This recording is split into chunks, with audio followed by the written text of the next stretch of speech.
They sell dreams of silver stages and diamond chains. But behind those lights, there's dirt that still remains. In the hotel rooms and offices where the deals were made, there's another business, a cheaper, darker trade. Contracts signed, coercion disguised as fame. Their reputation might look clean, but the scars still remain.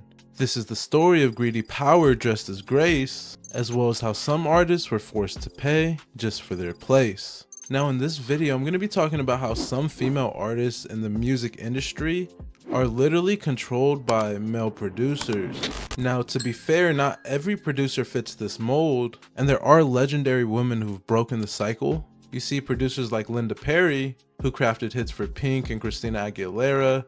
Linda was known for her wild recording experiments. I don't have a process, I don't have a thought, I don't have an agenda. My agenda really and my intention is strictly to create something. And whatever that is, I don't know. Then there came Missy Elliott, who redefined hip-hop production with her futuristic sound. We even had women like Sylvia Robinson, who helped birth hip-hop itself.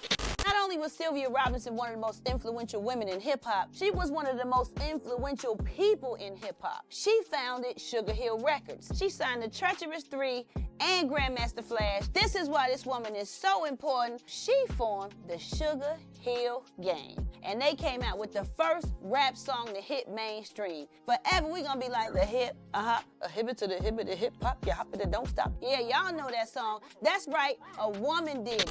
And then Esther Dean, whose pen and production have powered Rihanna and Beyonce. And all of them are just proof that things could be done differently and done in the right way. But that's a rarity at this point. For every woman at the console, there's hundreds of men running the booth, running the label and the image, shaping what they wear and who gets heard. The music business was born in rooms where handshakes could mean a record deal, and where the man with the checkbook and the mixing board held the keys to your future. And for some, producers became the gatekeepers. They could literally make your voice massive or let it die on a hard drive. And with that power, for decades, men have blurred the lines between business and control, signing some women to exclusive production deals and 360 contracts, an agreement that tied their masters, image, and publicity to a personal consent, all tools that made freedom expensive. And in a world like that, mentorship became ownership. One of the best examples of this is Kesha and her public fight with Dr. Luke. In 2014, Kesha sued producer Dr. Luke, alleging sexual assault, emotional abuse, and a contract that trapped her in professional dependence. She asked for freedom from the contract so she could keep working without the man she accused. And this battle stretched for years. Countersuits, depositions, celebrity text messages, and a legal system tuned for corporate winners. The case never went to a full jury. It settled in June 2023. The settlement terms were not publicly disclosed, but the fight changed how artists, fans, and press talked about producer power and label responsibility. And all of this wasn't just in one genre. You see, while Kesha was a pop star, the mechanics were identical in other genres of music. An artist's voice and future can be tied to a producer's approval. And if that producer is the gatekeeper, leaving the relationship can mean career death unless you win in court. And that means young women choose the safer route: silence.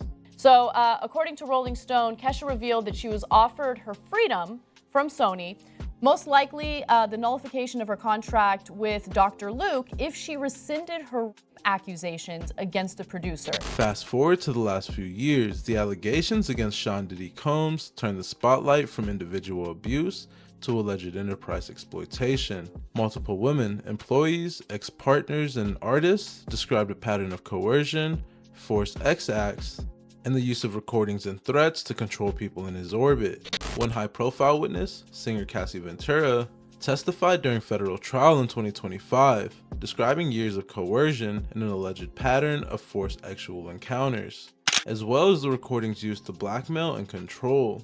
The trial's public testimony exposed the modern ecosystem, talent pipelines, lavish lifestyles, and alleged mechanisms to silence or punish. The jury returned mixed verdicts, acquitting on the biggest trafficking counts, but convicting on counts related to transportation for prostitution, and Combs was sentenced to 50 months in prison. These proceedings forced a renewed conversation. about how mentorship can mutate into criminal control, especially when money and secrecy are involved. Now, the practical effect of this is when someone with the labels money also controls who gets placements, playlisting, video budgets, and press, the incentive to stay silent becomes survival. And that brings us to the next chapter of this story, which rarely makes headlines. And I'm talking about the women in the frames who weren't marketed as artists. The video models, or the video vixens you could call them. Memoirs like Confessions of a Video Vixen, and recent long-form interviews with women who work the scene document coercion, grooming, and the casual cruelty of the gatekeepers who offer tiny breaks for big compromises. Those stories map the same network. Men with power, crews of enablers, and an industry practice that normalized objectification and silence. Corinne Stefan's memoir and later interviews with vixens and former video models are a paper trail. Different names, but the same pattern. And when it comes to rap, the artists who break the mainstream are often seen in visuals created by men that are over-sexualizing them. And you see this with pretty much everyone who breaks through. Glorilla, Lotto, Megan Thee Stallion, everybody. And here's how the system keeps working. First, there's contractual dependence. You see, a producer signs an artist to a development deal. And at that point, the masters are owned by his company. And for the artist, leaving the situation means that you might not even be able to release music again, which is exactly what happened with Kesha. The next sneaky way that producers control female artists is with economic leverage.